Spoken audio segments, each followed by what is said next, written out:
지난 한 주간도 또 태풍으로 인해서 여러 가지 근심과 걱정이 되었지만은 우리를 보호하여 주셔서 주님 전에 나오게 하신 줄 믿습니다.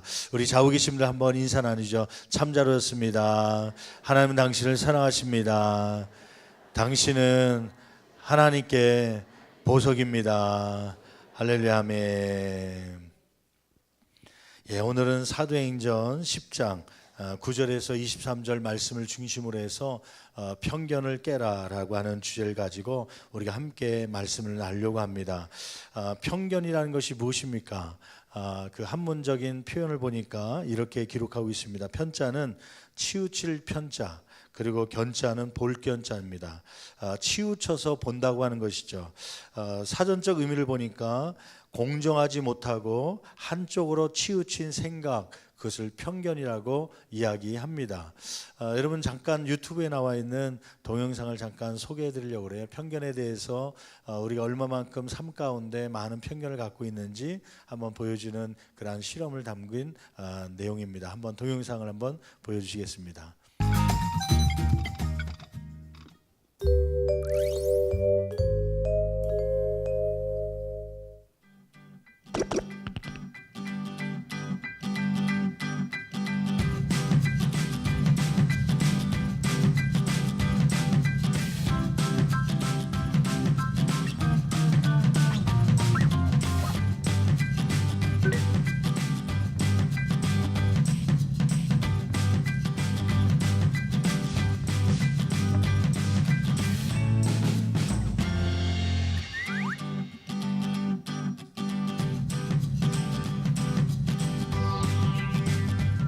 팔이 없었고 되게 가난해 보여서 피아노도 못 배우고 못 칠 것 같아서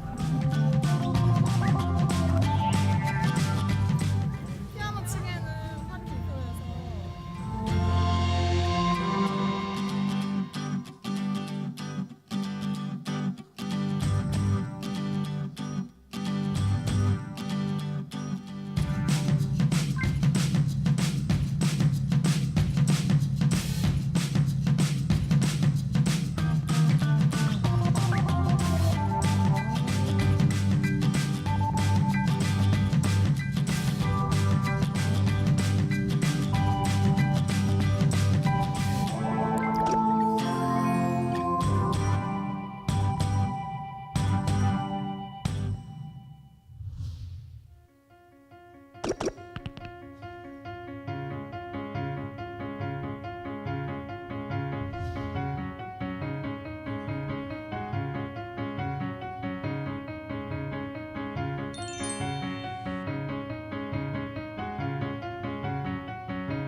두 번째 먹었던 우유가 맛있던 것 같아요. 저는 두 번째 우유가 더 맛있었던 것 같아요. 2번 우유가 더 저는 2번이 더 맛있게 느껴졌다고 생각합니다.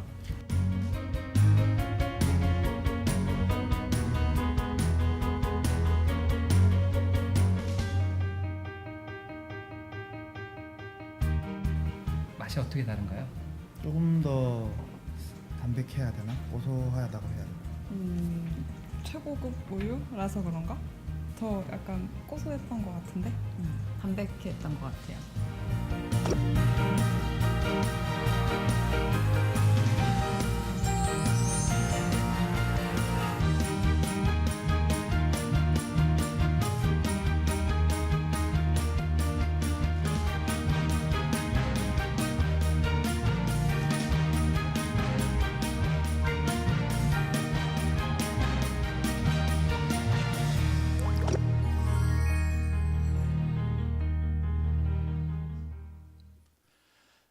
편견은 숨은 장점을 볼 수 없게 만드는 색안경이고, 또 편견은 판단을 올바르게 할 수 없게 하는 그런 색안경이라고 하는 그런 실험이었죠. 편견의 두 가지 특징이 있습니다. 하나는 뭐냐면 편견의 대부분은 불충분한 정보입니다.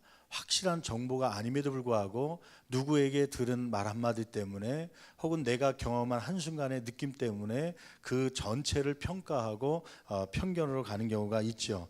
또 두 번째 특징은 뭐냐면 편견에는 감정이 실린다는 것이에요. 인지적 능력뿐만 아니라 감정까지도 동반되어 있는데 그 감정은 긍정적인 것보다도 부정적이고 나쁜 감정이 거기에 포함되고 있다고 하는 것이죠.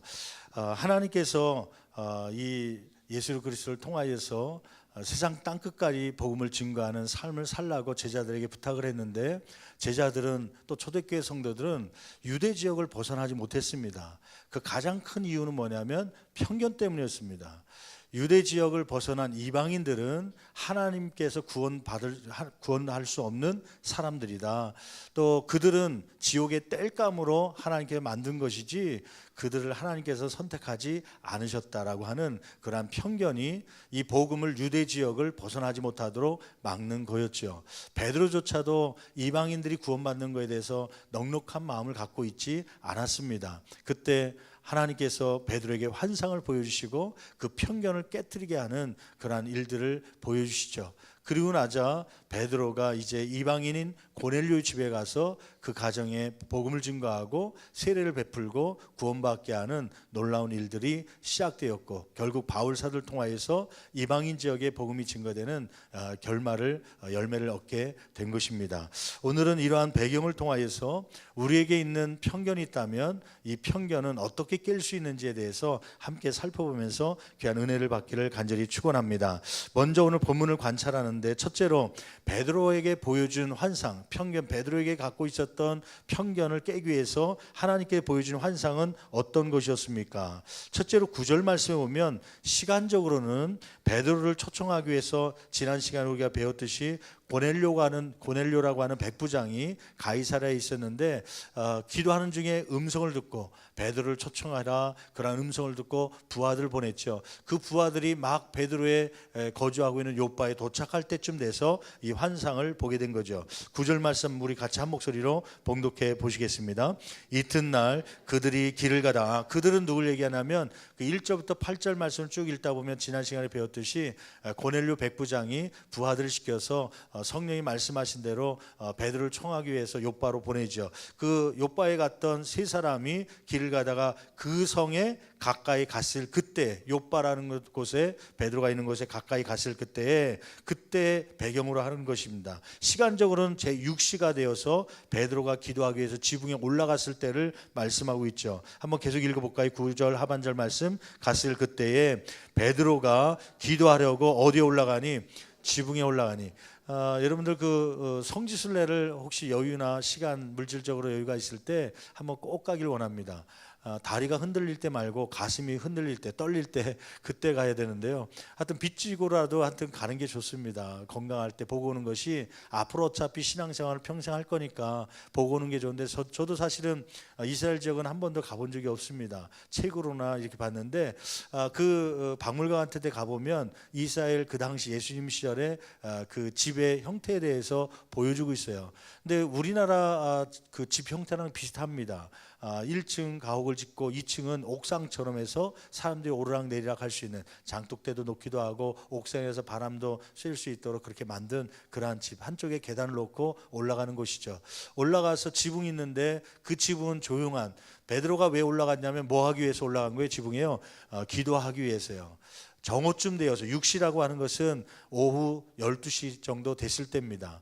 그러니까 그 가이사랴에서 고넬료의 부하들이 출발했던 시간이 그 전날 오후 늦게겠죠. 왜냐하면 오후 3시에 음성을 듣고 고넬료를 통하여서 베드로를 초청하라는 음성을 듣고 부하들을 보내잖아요. 저녁 해질 무렵에 보냈던 이 부하들이 이제 한 50km 거리니까 약 12시간 정도 걸린다고 그래요. 걸으면 다음 날 12시 정도 됐을 때 도착을 하게 된 것입니다. 그때쯤 돼서 기도하러 올라갔을 때 그때 환상을 보게 되죠. 어떤 환상을 보게 됩니까? 우리 10절 12절 말씀 같이 한 목소리로 봉독합니다. 그가 뭐하여서요? 시장하여. 그러니까 배고팠던 거죠. 그 당시에 유대 사람들은 하루에 3끼를 먹은 것이 아니라 2끼를 먹었다고 그래요. 오전 10시에 아침 겸 점심 겸해서 한 끼를 먹고 그 다음에 이제 저녁 6시쯤에 한 끼를 또 먹고 하루에 2끼를 먹었다고 그래요. 오늘날 우리는 한국 사람들이 3끼 먹는 경우가 있고 요즘엔 또 2끼로 많이 바뀌고 있는데 유대 나라는 그런데 아마 12시 정오에 기도하고 나서도 시작한 거 보니까 10시에 식사를 거른 것 같아요. 어떤 이유인지 모르겠지만은 아마 거르고 기도 시간에 남들이 낮잠 자고 쉬는 시간에 오히려 하나님 앞에 열정적으로 기도하기 위해서 지붕에 올라갔던 이 베드로가 기도가 끝나자 시장하에서 밥을 준비하는 사이에 조금 더 기도하자 하고서 기도하는 동안에 호련히 황홀한 중에 거기 10절 말씀에 황홀한 중이라고 하는데 비몽사몽이죠. 우리나라 말로는 자는 것도 아니고 깨어있는 것도 아닌 비몽사몽 간에 어떤 환상을 봅니까? 11절 말씀 같이 한 목소리로 봉독합니다. 하늘이 열리며 한 그릇이 내려오는 것을 보니 큰 보자기 같고 네 개를 메어 땅에 들이었더라. 하늘이 열리면서 큰 그릇이 내려오는데 보자기 같이 생겼는데 네 귀퉁이에 끈을 묶어서 내려오는 것입니다. 그 안에 무엇이 들어있나 봤더니 12절 말씀에 이렇게 기록하고 있죠. 12절 말씀 같이 봉독합니다. 그 안에는 땅에 있는 각종 네 발 가진 짐승과 기는 것과 공중에 나는 것들이 있더라.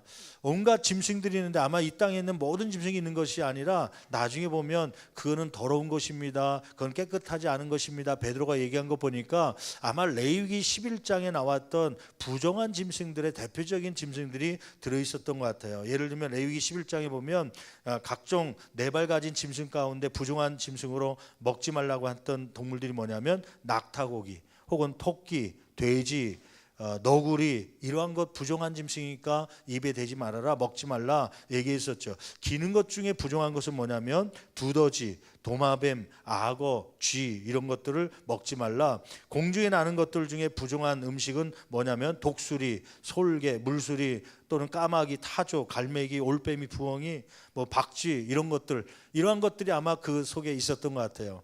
이런 것들을 보여주신 것이죠. 그리고는 뭐라고 말씀합니까? 주님이 베드로에게 13절 말씀 보니까 잡아먹으라고 이야기하죠. 13절 말씀 같이 한 목소리 봉독합니다. 또 소리가 있으되 베드로야 일어나 잡아먹어라. 이 시장하고 배고픈데 갑자기 환상 가운데 그 동물들을 보여주면서 잡아먹으라고 한 것이죠. 5절, 그 14절 말씀 보니까 베드로는 잡아먹습니까? 잡아먹지 못하죠. 무엇 때문에요? 편견 때문에요. 한번 14절 말씀 같이 한 목소리 봉독합니다. 베드로가 이르되 주여 그럴 수 없나이다. 속되고 깨끗하지 아니한 것을 내가 결코 먹지 아니하였나이다. 두 가지 이유 때문에 첫째는 속되고 깨끗하지 않은 거예요. 왜냐하면 우리 유대인들의 전통에 의하면 레위기서의 말씀대로 우리는 부정한 음식으로 이것을 먹지 않았는데 그 전통에 대한 편견이 있어서 그것이 더럽기 때문에 먹지 않겠다. 두 번째는 내가 결코 먹지 아니하였나이다. 나는 살아오는 동안 한 번도 이러한 음식을 먹은 적이 없습니다. 그렇기 때문에 나는 못 먹습니다. 그런 편견 가지고 그것을 거부하게 된 것이죠. 6절 말씀 볼까요? 15절 말씀 보니까 여섯 번째 주님은 하나님께서 깨끗하게 하신 것을 네가 왜 속되다 하냐 오히려 책망하시죠. 15절 말씀 같이 한 목소리 봉독합니다. 또 두 번째 소리가 있으되 하나님께서 깨끗하게 하신 것을 네가 속되다 하지 말라 하더라. 여러분 하나님께서 천지 창조를 하시고 동물들을 지으시고 하루하루 창조하신 후에 하신 말씀이 있죠. 그것은 뭐냐면 좋았더라. 짐승들을 만들어 놓고도 좋았더라. 또 마가복음 7장 19절 말씀 보면 예수님께서 신약시대에 사역을 하시면서 7장 19절 말씀에 이렇게 말씀하시죠. 모든 식물은 깨끗하다 선포하십니다. 그러니까 먹기에 깨끗하다는 것이죠. 받으라고 하는 것이죠. 그런데 이 베드로는 편견 때문에 그것을 먹지 않습니다. 거부합니다. 이런 일이 몇 번 있었다는 거예요. 16절 말씀 보니까 3번씩이나요. 16절 말씀 같이 한 목소리 봉독합니다. 이런 일이 3번 있은 후 그 그릇이 곧 하늘로 올려져 가니라. 3번 동안요. 야 이거 잡아먹으라 주님은 얘기하는데 베드로는 안 됩니다. 난 못 먹습니다. 편견을 가지고 거부하죠. 아니야 먹어 괜찮아. 안 됩니다. 난 그럴 수 없습니다. 아니 먹으래도 아니 그럴 수 없습니다. 3번씩이나 영겁한 다음에 안 되겠다 싶으니까 주님께서 그 그릇을 하늘로 올려져 간 것이죠. 베드로는 부정하다 생각했던, 더럽다 생각했던 그 짐승이 담겨져 있는 보자기를 하나님께서는 하늘로 올라가셨다는 것은 받으셨다고 하는 것이죠. 이 환상을 보여주신 거예요. 궁극적으로 결론적으로 얘기하면 이 환상의 의미는 무엇입니까? 그것은 부정한 음식 이제 먹어도 된다, 그것을 떠나서 이 부정한 음식처럼 생각했던 그러한 존재가 있었죠. 그것은 뭐냐면 이방인입니다. 유대인들은 이방인은 지옥의 땔감으로 하나님께서 만든 것이 이 땅에서는 아무 소용이 없다, 하나님께서는 이방인들을 구원하지 않을 것이다, 그러한 편견을 가지고 복음을 증거하지 않았는데 하나님께서 이 환상을 통해서 아니다, 내가 이 부정한 짐승을 하늘로 올린 것처럼 받아준 것처럼 내가 이러한 이방인들도 다 받는 것이다, 이들에게 복음을 증거해야 된다는 것을 먼저 보여준 것이죠. 여러분, 이러한 편견을 뛰어넘어서 하나님의 복음이 편만하게 증거되게 할 수 있는 저와 여러분 되기를 간절히 축원합니다. 여러분, 우리에게도 이러한 베드로와 같은 편견들이 있지 않습니까? 신앙생활하며 혹은 일반 생활 속에 갖는 편견 때문에 하나님의 사역에 혹은 신앙이 성장되는데 방해가 되고 있지는 않습니까? 요즘에는 그런 분들이 우리 교회는 없지만 아직도 몇몇 분들은 다른 교회 보니까 그런 분이 있다고 그래요. 예전에는 주일 오전 예배를 보통 이제 10시 11시 사이에 이렇게 드리고 오후 예배, 저녁 예배를 언제 드렸냐면 오후 7시에 드렸습니다. 7시를 드리다가 여러 가지 이유 때문에요. 요즘에는 교인들이 멀리서 나오기도 하고 차를 타고 나오니까 다시 집으로 갔다가 7시까지 기다렸다 다시 나오기가 힘드니까 아예 나온 김에 오후 2시에 오후 예배를 드리자, 그리고 밥 먹고 곧바로 드리고 그렇게 하기로 한 거죠. 근데 어떤 분들은요, 시간에 대한 고정관념, 편견이 있어 갖고요, 오후 예배는, 저녁 예배는 언제 드려야 된다는 거예요. 7시에 드리지 않는 예배는 저녁 예배가 아니라고 생각하고 저녁 예배 드리는 곳을 찾으러 다니는 분이 있어요. 마치 오후 2시에 드리면 2단이고 저녁 예배 7시에 드려야 된다 해갖고 이 시간에 대한 편견 때문에 그렇게 신앙생활에 방해가 되는 분들도 없지 않아 있지요. 요즘에는 이제 조금씩 무슨 바람이 불기 시작하냐면 장로님들도 남자만 받는 것이 아니라 여자에게도 장로의 직분을 줘야 된다.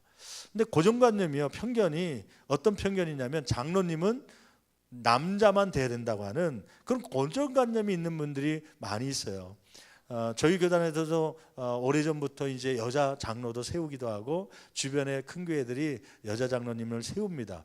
저희 교회도 제가 보기에는 한 3년 안쪽에 아마 여자 장로님들이 세워질 겁니다. 왜냐하면 남자 장로님들도 필요하지만 여자 장로님들도 필요하더라고요. 사실 여자 장로님들이 교회에 더 많이 출석을 하고 신앙생활을 더 열심히 하면서 교회 생활을 잘 알기 때문에요.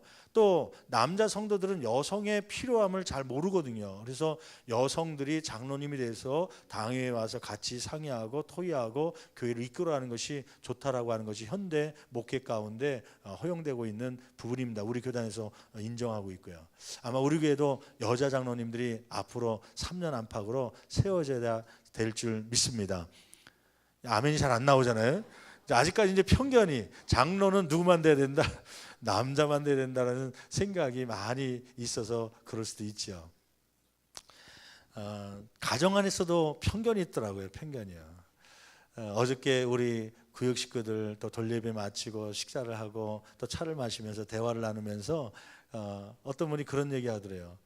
요즘에는 여성분들이 너무 가정일이 많아갖고요, 바깥에서도 일하고 안에 들어와서도 일하고, 하여튼 애들이 방학하면 애들은 좋지만 애기 엄마들은 싫은 거예요. 아침도 해줘야 되고 점심도 해야 되고 저녁도 해야 되니까요. 그러면서 그 집사님은 그냥 아침 해주고 또 조금 있다가 다 설거지 하는데 1시간 지나서 또 점심을 또 해주니까 점심 준비하면서요, 이놈의 새끼 그러면서, 이 새끼가 누구 새끼인지 모르겠지만 하여튼 새끼를 다 챙겨줘야 되니까 그러면서 그냥 속으로 그냥 꿍얼거리면서 일을 하는데요, 얼마나 힘듭니까? 근데 이 가정적인 편견은 뭐냐면 집안일들은 누가 해야 된다는 거예요? 남자예요, 여자예요? 여자가 해야 된다고 하는 편견을 갖고 있어 갖고요. 요즘엔 좀 많이 나아졌어요. 그래서 남자들도 남편들도 집안일을 같이 하죠. 근데 또 말을 잘해야겠더라고요. 남자들이 설거지하고 나서 아내에게 얘기합니다. 여보, 오늘 내가 당신을 도왔어, 잘했지? 근데 여자가 화를 냅니다. 왜냐하면은 이거는 나를 도운 게 아니라 네가 먹은 거 네가 치운 건데 왜 내 일을 도와준 거냐. 그래서 요즘에는 아내를 돕는다는 말을 쓰면 안 된다고 그래요. 자기가 먹은 거 자기가 각자 치우는 거고 자기가 입은 옷 빨래 각자 이렇게 하는 건데 왜 나를 도왔다 생각하냐. 그 자체가 편견이라는 것이죠. 집안일은 여자가 해야 된다고 하는 편견 때문에 아내를 도왔다, 여자를 도왔다, 남자들이 그렇게 생각을 한다는 것이죠.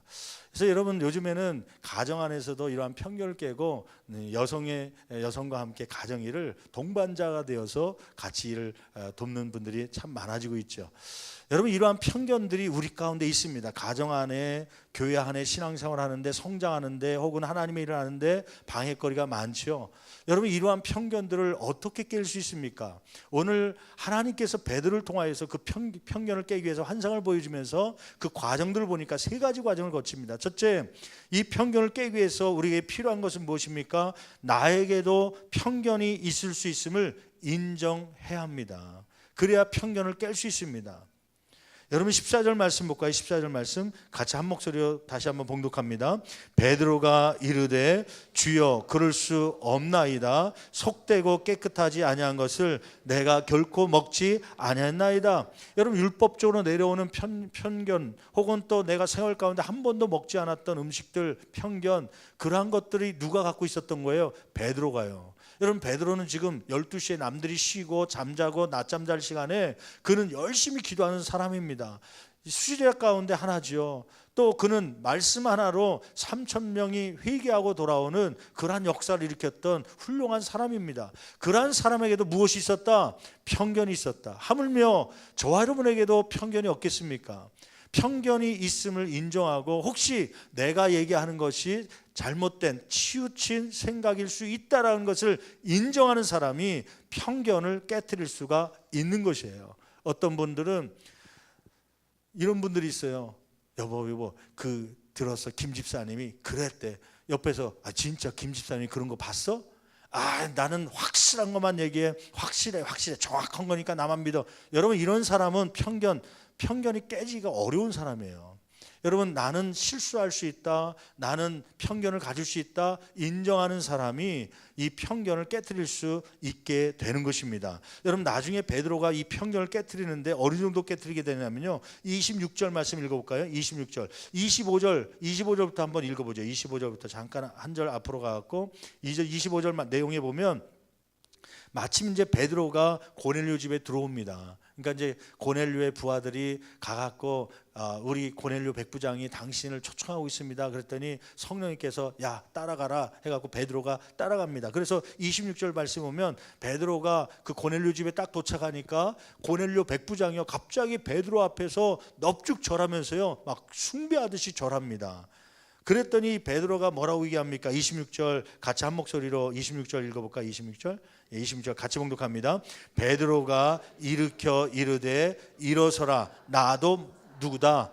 나도 사람이다. 여러분 히브리 사람들은 이 사람이라는 단어를 히브리어로 아담이라고 합니다. 우리가 흔히 얘기하는 아담 하와 할 때 이 아담은 사람이라는 뜻인데 이 원어의 뜻은요 흙으로 만든 사람을 얘기합니다. 그러니까 흙으로 지은 거죠. 흙은 연약합니다. 또 환경에 따라서 또 조건에 따라서 모양이 바뀌기도 합니다. 나의 생각이 고정된 것이 아니라 변할 수 있고 또 실수할 수 있다라고 하는 그러한 연약한 존재라는 것을 뜻하는 사람을 얘기하죠. 베드로는 이 고넬료가 와서 당신은 신과 같은 존재입니다. 왜냐하면 말씀 하나로도 막 3,000명이 회개하고 돌아오고 세례받고 그러한 일들을 하루 저녁에 다 행했거든요.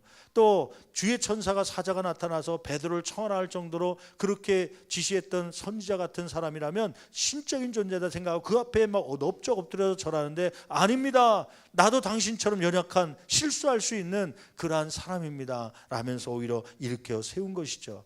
여러분 이러한 겸손의 마음이 있을 때 우리의 편견이 깨지게 되는 줄 믿습니다. 나도 틀릴 수 있다.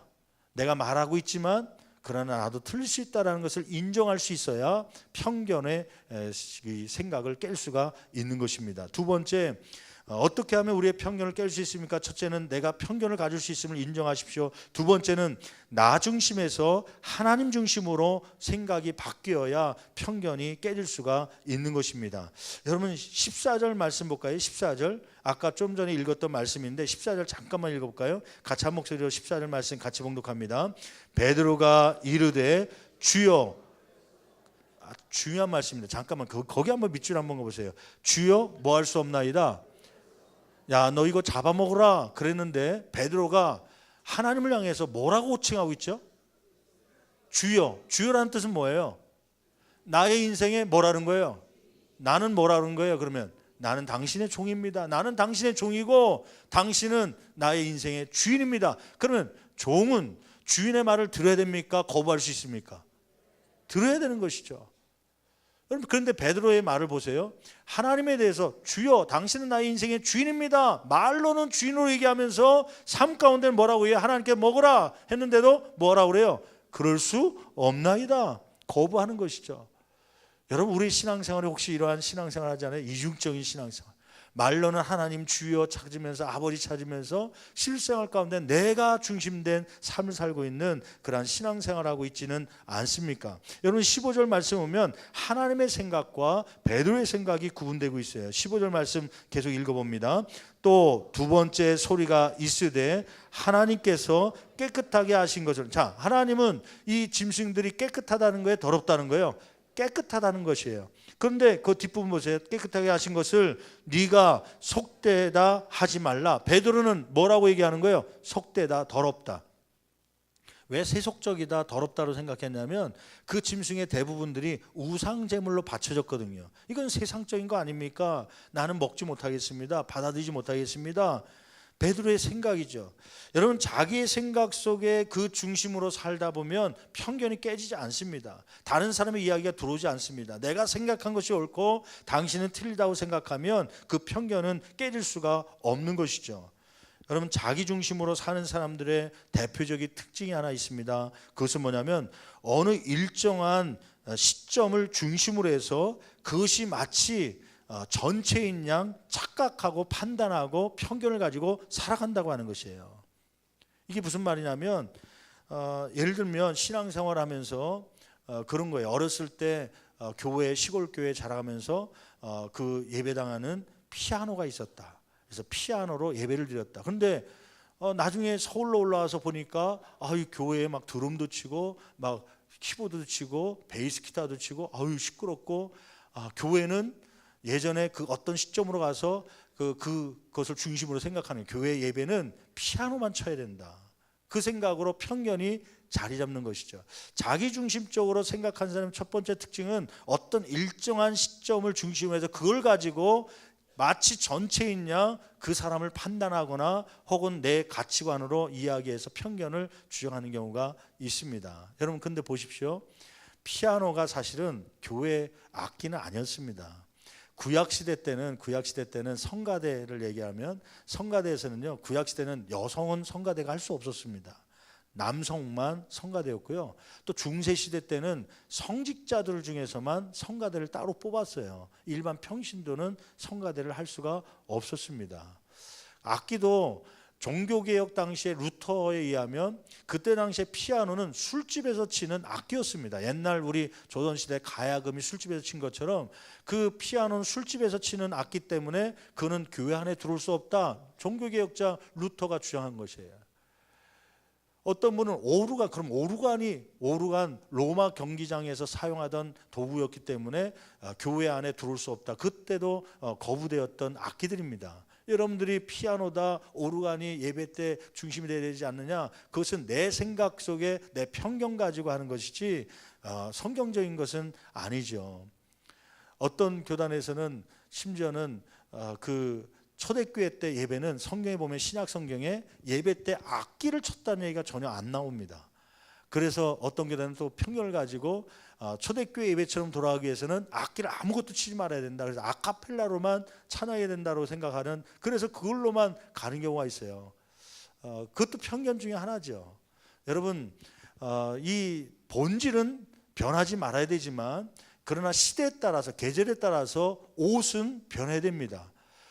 몸을 가려야 된다는 것은 본질이고 시대에 따라서 여름이면 여름 옷을 입어야 되고 겨울이면 따뜻하게 따뜻한 옷을 입어야 되는 것이죠. 하나님을 찬양해야 된다는 건 본질이고 시대에 따라서 그 당시에 유행하던 풍들이 있습니다. 또 시대의 악기들이 있습니다. 그것을 가지고 찬양하는 것에 대해서 여러분 편견을 가지고 오해하지 않기를 간절히 축원합니다. 이게 자기중심적으로 생각하는 사람은 자기가 경험한 것, 자기가 은혜 받은 것, 그것이 마치 맞는 것이냐 그것만 주장하는 경우가 많거든요. 여러분은 이걸 깨트리기 위해서는 나 중심이 아니라 하나님 중심으로 바뀌어야 되는 것이죠. 내 생각이 틀릴 수 있다는 걸 인정하고 하나님의 생각이 무엇인지를 우리가 살펴볼 때 우리의 생각, 편견이 바뀌어지게 될 줄 믿습니다. 내가 어떻게 생각하느냐에서 벗어나서 하나님이 그것을 어떻게 생각하는지에 대해서 관점을 바꿀 때 편견이 바뀌어지는 것입니다. 세 번째 17절 말씀 보면 깊은 생각을 해야 내 생각을 넘어 편견을 넘어 하나님의 생각을 들을 수 있게 됩니다. 여러분 17절 말씀 볼까요? 17절 같이 한 목소리로 봉독합니다. 베드로가 본 바 환상이 무슨 뜻인지 속으로 뭐 하더니 의아해. 한번 동그라미 쳐보세요. 의아해라고 말이에요. 여러분 의아했다. 환상을 보고 나서 아 이거 개꿈인가 하고 그냥 지나친 것이 아니라 의아해했다는 거예요. 의아해했다는 말이 무슨 뜻인가 헬라어로 봤더니 디에포레이라는 단어예요. 디에포레이는 첫째는 깊이 관찰하다라는 뜻을 갖고 있어요. 그러니까 환상을 보고 나서 아 개꿈이다 그러고 지나치면 하나님의 음성을 들을 수 없는 거죠. 여러분 어떤 자기가 느낌이 한번 딱 왔는 걸 가지고 고집하면은 편견이 깨질 수가 없습니다. 깊이 관찰하고 생각을 해야 되는 것이죠. 하나님께서 이 환상을 통해서 나에게 원하는 것은 무엇일까? 내가 변화되는 것을 되기를 원하는 것은 무엇일까? 자꾸 깊이 관찰해야 나의 편견이 깨지게 되는 것입니다. 여러분 또 19절 말씀 볼까요? 19절 말씀 한번 오늘 말씀 19절 말씀 같이 20절까지 같이 봉독합니다. 베드로가 그 환상에 대하여 뭐 할 때 생각할 때 한번 동그라미 쳐보세요. 환상을 보고 나서 베드로의 특징이 뭐냐면 의아했다, 깊이 관찰했다. 또 오늘 본 말씀 보니까 생각을 했다. 여러분 생각했다 그 단어가 뭐냐면 디무메누 디무메누라는 헬라어인데 이것을 한국말로 얘기하면 곰곰이 생각하다. 곰곰이라는 게 무슨 말인가 또 한국말을 또 더 찾아보니까요. 여러모로 깊이 생각하는 모양이 곰곰이입니다. 그러니까 이것도 생각했다가 저 방법도 생각했다가 막 그런 것이 디무메누라는 단어죠. 이 단어가 딱 한 번 비슷하게 사용한 적이 있었는데 언제냐면요. 마태복음 1장 20절에 나와 있어요. 마태복음 1장 20절 한번 볼까요? 거기 말씀해 보면 이 디무메누라는 단어가 사용되죠. 같이 한번 마태복음 1장 20절. 20절 말씀은 이게 언제냐면 요셉이 소문을 듣습니다. 어떤 소문이냐면 아니 자기랑 정혼한 약혼한 그런 마리아가 임신을 했다는 소문을 듣습니다. 그러고 나서 이 요셉이 어떻게 행한지가 20절 말씀에 기록되고 있거든요. 20절 말씀 같이 한 목소리 봉독합니다. 이 일을 생각할 때 잠깐만 이 일이란 건 뭐예요? 마리아가 지금 임신을 했다는 것을 생각할 때 주의 사자가 현몽하여 이르되 자 보세요. 거기에 나오는 생각이라는 단어가 지금 베드로가 환상을 보고 나서 생각했다는 그 단어과 똑같은 단어입니다. 여러분 요셉이 어떻게 생각한 거예요? 그냥 마리아가 임신했대. 그래? 그러고서 넘어간 게 아니라 밤새 잠을 뒤척이면서 못 자가면서 깊이 생각한 거예요. 지금 아내로 들어와야 될 마리아가 임신했다는데 나는 건든 적이 없는데 누구의 해인가? 이것을 계속 받아야 되는가? 아니면 뛰어야 되는가? 밤새 잠을 못 자고 뒤척이면서 고민했던 것 그것이 바로 생각이라는 단어입니다.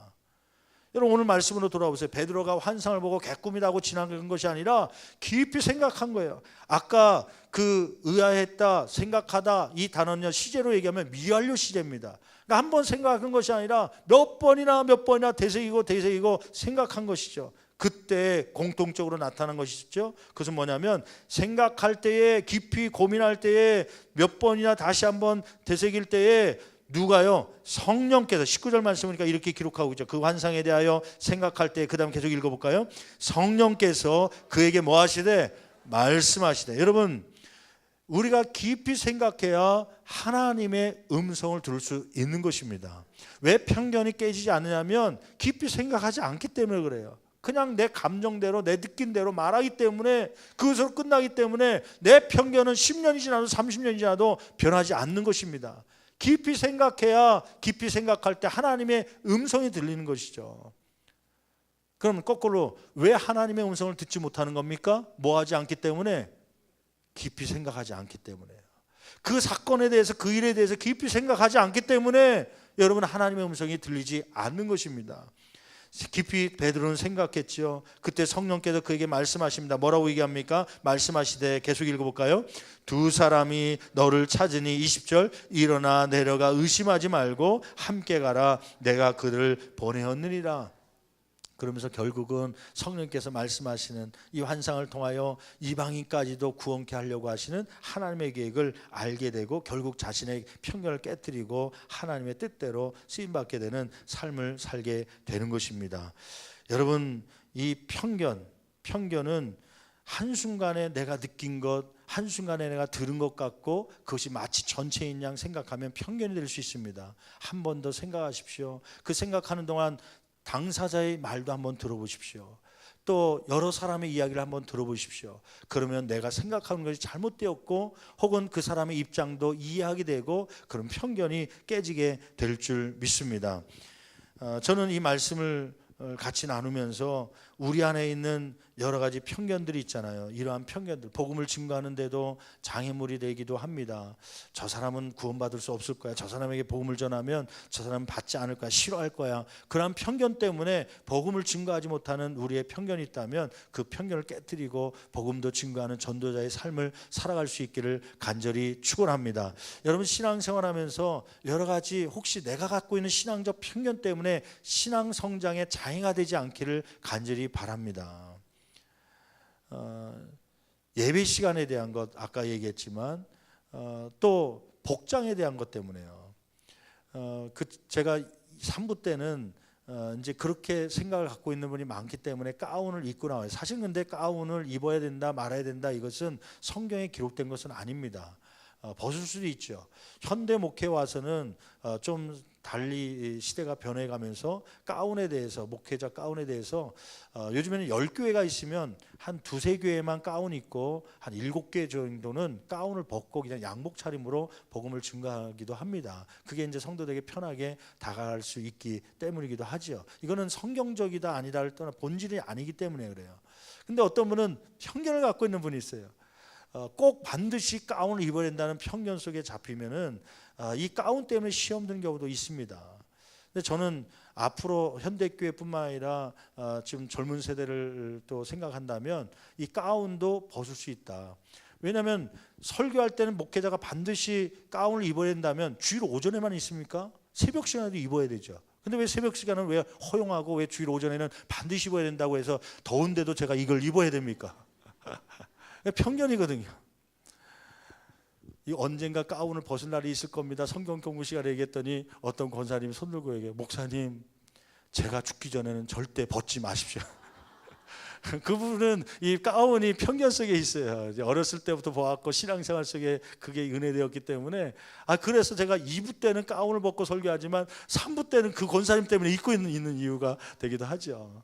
여러분 그거는 이제 편견 가운데 하나죠. 그것이 이제 우리 신앙생활을 하는 데 있어서 방해가 되면 안 되는 것이죠. 어떤 분은 기도실은 절대 의자를 놔서는 안 된다. 방석을 놔야 된다. 그렇게 고정관념이 있어갖고요. 거기에다가 의자를 놓으면 시험 드는 분들이 있어요. 그래서 지금 기도실에 사실은 우리 교회가 세미나실이 없거든요. 좀 한 100명 정도 안팎으로 200명 안팎으로 모여서 성경 공부하고 세미나 할 수 있는 그런 공간이 있으면 좋은데 이 본당 건물에는 그것이 없어요. 본당 외에는 그 기도실이 있는데 기도실은 기도만 하기 위해서 들어가는 장소라 생각해서 지금 요즘에 오살리 기도원이나 이런 기도하는 그 전문적으로 기도하는 기도원들도 방석을 안 깔습니다.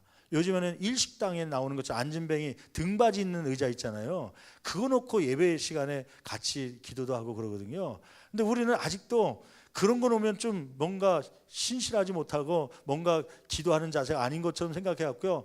허리가 아프고 관절염이 통증이 왔는데도 불구하고 억지로 앉으려고 막 그렇게 기도하는 분들이 있어요. 물론 그것이 은혜가 되면 그럴 수 있지만은 때로는 의자가 등받이 있는 거 놓더라도 그 편견을 버리고 이해할 수 있게 되기를 간절히 바랍니다. 10년 전에 이 본당에 리모델링 하면서 의자를 바꾸려고 했던 적이 있었어요. 장의자보다는 앞을 생각해서 극장식 의자를, 개인별 의자를 놓는 게 좋겠다. 그리고 뭘 앞에 이렇게 세미나 하거나 그러면 좀 이렇게 앞에 의자에서 딱 빼내면 책받이 할 수 있는 것이 좀 넓어가고, 지금은 놨다가 성경책 뚝 떨어지기도 하고 막 그래갖고 불편하니까, 또 옆 사람이 들어올 때 불편하고 그러니까 좀 그런 의자를 만들었으면 좋겠다. 근데 그렇게 하려다가 못한 이유가 두 가지가 있는데, 첫째는 한꺼번에 리모델링 하는데 막 10억 넘게 드는데 이 의자까지 바꾸면 더 돈이 드니까 재정적인 문제 때문에. 또 하나는 더 큰 문제가 있었는데, 많은 분들의 생각이요, 교회에는 어떤 의자가 있어야 된다, 장의자가 있어야 된다, 이런 편견 때문에요. 그래서 여러분 앞으로 혹시나 이 의자가 이제 바꿀 때쯤 되면은 개인 의자로 바꿀 수도 있을 겁니다. 극장식처럼 요즘에는 의자들이 편한 게 많이 나오니까요, 바꿀 수 있겠죠. 이 의자는 너무 딱딱해 갖고 불편할 수 있어요. 여러분 그런 의자가 바뀌더라도 시험 들지 않는 성도들이 되기를 간절히 축원합니다. 사지구에서 교회적으로는 우리가 소그룹 구역 활성화를 위해서요.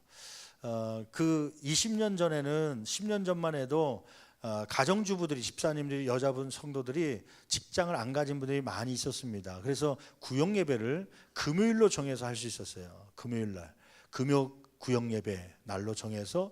그런데 이제 요즘 시대가 변하면서 맞벌이를 꼭 해야 되고, 또 남자분들도 이제는 주 5일 근무로 바뀌다 보니까요, 토요일 날 해야 될 업무를 주중으로 막 넘기다 보니까요, 퇴근 시간이 9시 10시에 막 나오는 거예요. 직장에서 집에 들어오면 10시 되고, 그러다 보니까 구역 예배가 저녁 때도 안 되고, 금요일 날도 맞벌이 나가니까 다 안 되고, 그래서 이제 토요일 날 했더니, 토요일 날은 또 오랜만에 가족들이 모였는데 점심이라도 저녁이라도 같이 먹어야 되니까 시간 좀 허락해 달라. 그러다 보니까 주일 날 모이게 되는데, 주일 날 오전 예배 드리고 오후 예배 드리다 보니까 그 사이에 짬을 내서 잠깐 구역 예배 드리는데요, 이거는 출석 체크하고 헌금 내는 데 목적이 있지 구역 예배에 대한 본질적인 것을 잃어버리고 있는 그런 시대 속에 우리가 지금 지나고 있습니다.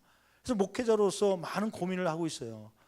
주중에 이 구역 예배가 안 될 경우, 앞으로 목회는 대예배, 주일 예배, 이러한 은혜 받는 시간도 필요하지만 더 중요한 시간이 있습니다. 그것은 뭐냐면 소그룹 모임이에요. 소그룹 모임. 그거는 이제 우리 교회가 구역 모임인데, 구역 모임을 통해서요, 그 구역 모임을 통해서 은혜 받는 거예요. 그래서 말씀을 나누다가 각자의 삶을 나누기도 하고, 특히 기도 제목을 나누면서 울기도 하고, 때로 말씀 가운데 대화 나누면서 웃기도 하면서 힐링, 치료받고 또 은혜 받는 모습들이 구역 안에서 이루어져야 되거든요. 근데 이게 주일날 오전 예배 끝나고 잠시 모여서 하는 거는 그게 불가능한 거예요. 오후 예배 때문에요. 그래서 4지구를 보니까 1, 2, 3지구는 보통 이제 40세부터 70세, 80세까지 구성되어 있어 갖고, 그 1세대들은 교육을요 어떻게 받았냐면 강의식 교육을 받았습니다.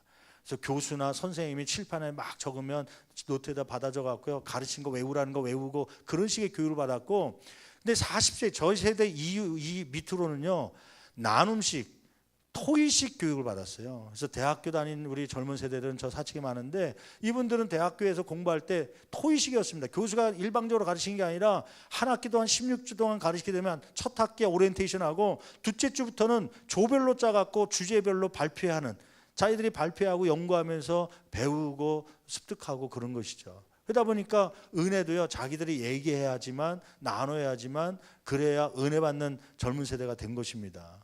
그래서 구역 예배도 그냥 강의식으로 하는 것보단 50대 60대는 그게 편하겠지만 40대 이 밑으로는 이 토의식이 더 은혜가 되는 거예요. 그래서 그걸 좀 강조하기 위해서, 또 집중하기 위해서 우리가 1년에 한 8주 정도를 이 시간을 하는데, 여기서 좀 고정관념을 깨야 될 게 있어요. 그것은 뭐냐면 이 오후 예배라는 것을 반드시 두고 하려고 하다 보니까 걸림돌이 돼갖고 구역 예배가 활성화가 안 되는 거예요. 그렇게 되다 보면 사지구 젊은 세대가 은혜 받지 못하고, 구역의 소그룹에 은혜 받지 못하면 결국 교회 안에 들어올 수 없고 결국 떨어지게 됩니다. 구역 소그룹을 통하여서 끈끈이 삼겹줄이 돼야지만 시험 들어도 붙잡아주고 그 연결고리가 되는 것이지, 대회를 통해서는요 관계가 형성이 안 됩니다. 예배만 끝나고 가기 때문에요. 그러면 언제까지 이대로 가야 됩니까? 그러니까 그러기 위해서 요즘에는 부흥하는 교회들이 오전 예배 드리고 오후 예배는 소그룹 모임으로 갔습니다. 구역 모임으로 대신하죠. 가정으로 가기도 하고, 가정이 안 되면 교회 안에서 하기도 하고, 교회가 안 되면 카페 가서라도 소그룹 모임을 가지면서 거기서 은혜를 받는 것이죠. 앞으로 우리 교회도 3년 5년 지나다 보면 아마 오후 예배가 없어지고 아마 그 소그룹으로 대치할 때가 올 겁니다. 근데 거기에서 이제 편견이 있어갖고, 목사님 오후 예배 왜 안 드립니까? 오후 예배 안 드리고 소그룹이 무엇입니까? 막 그러면서 그 신앙적 장애가 되는 경우도 있겠죠.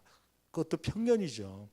대예배로 이렇게 모일 수 있지만 예배가 소그룹으로 모일 수 있고, 그래서 이제 젊은 세대를 시범 삼아서 이제 다음 주부터는 오후 예배 대신해서 3부 예배 끝나자마자 부부별로 다 모여서 구역별로 소그룹을 집중적으로 하게 됩니다. 그러면서 소그룹에서 얻을 수 있는 그러한 은혜들을 우리가 나누려고 해요. 이러한 은혜가 있기를 간절히 축원합니다. 그래서 거기에 대한 그러한 은혜를 사모하기 위해서는 편견, 오후 예배에 대한 편견이 좀 깨져야 되고요. 또 하나는 아기 때문에 안 된다는 편견이 있어요. 아기 때문에 안 된다. 목사님, 우리는 애들 양육하는데 신경 쓰고 구역 예배 안 됩니다. 봉사 못 합니다. 그러다 보니까 40대 중반이 돼도 여전히 애들 양육하냐고 교회 생활에 참여하지 못하고 그냥 구역꾼처럼 왔다 갔다 하는 경우가 있어요.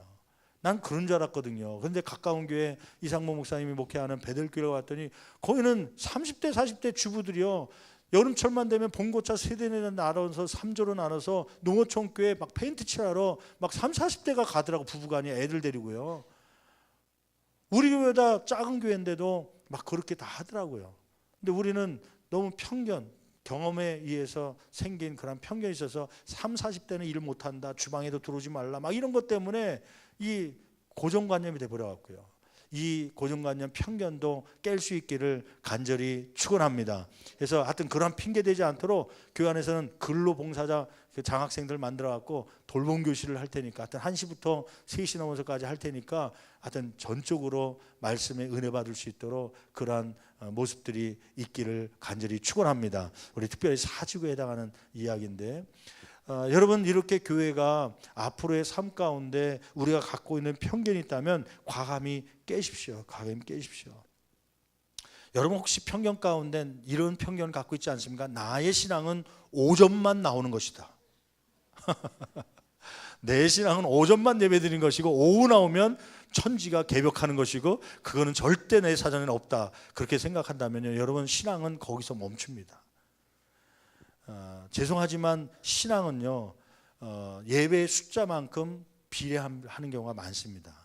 꼭 그런 건 아니지만 예배에 나오는 숫자만큼 비례합니다. 껍질이 만들어지면 알맹이가 생깁니다. 시간을 오전도 나왔던 분이 한번 편견을 깨고 나도 할 수 있다, 그 깨면 오후도 나오게 되다 보면 더 사모하게 되고요. 또 구역 예배 안 나왔던 사람도 나오게 되면 그 편견을 깨고 더 신앙이 성장하게 되는 것이죠. 여러분, 오늘 말씀 가운데 34절 35절을 결론으로 말씀을 함께 나누면서 우리가 말씀을 맺으려고 하는데, 이렇게 베드로를 통하여서 하나님께서 뭐라고 말씀하십니까? 34절 35절 같이 한 목소리로 봉독합니다. 베드로가 입을 열어 말하되 내가 참으로 하나님은 사람의 외모를 보지 아니하시고 각 나라 중 하나님을 경외하며 의를 행하는 사람을 다 받으시는 줄 깨달았도다. 이런 환상을 통하여서 베드로는 편견을 깨고 그는 모든 이방인들 중에서도 하나님을 경외하며 의를 행하는 사람을 받는다는 것을 깨닫게 된 것입니다. 여러분, 우리 신앙생활 속에 편견이 있습니까? 가정사역을 하는 데 있어서 편견이 있습니까? 그 편견을 우리가 오늘 말씀처럼 나에게도 편견이 있음을 인정하고 내 중심이 아니라 하나님 말씀 중심으로 관점을 바꾸고 또 깊은 생각을 하면서 편견이 깨짐으로 하나님의 사역이 점차 더 확장돼 가고 또 우리의 신앙이 점차 더 성숙해 갈 수 있는 저와 여러분 되기를 간절히 축원합니다. 축원합니다. 기도하시겠습니다. 이 시간에 우리 한 목소리로 기도할 때 여러분, 우리가 갖고 있는 이러한 편견이 있습니까? 그 편견 때문에 혹시 신앙생활에 장애가 되고 있지는 않습니까? 그 편견은 혹시 하나님의 생각이 아니라 여러분이 갖고 있는 경험에서 나온 혹시 누구에게 들은 그런 소문에 의한 내 편견은 아닙니까? 하나님, 이 편견이 방해가 되고 있습니다. 마음을 상하게 하고 있습니다. 이 편견이 관계를 어그러뜨리고 있습니다. 하나님, 이 편견을 깨고 내 신앙이 성장되길 원하고 하나님의 사역이 더 풍성해질 수 있도록 주여 역사하여 주시옵소서. 다 같이 두 손 높이 들고 주여 세우님 자에 치며 간절히 기도합니다. 주여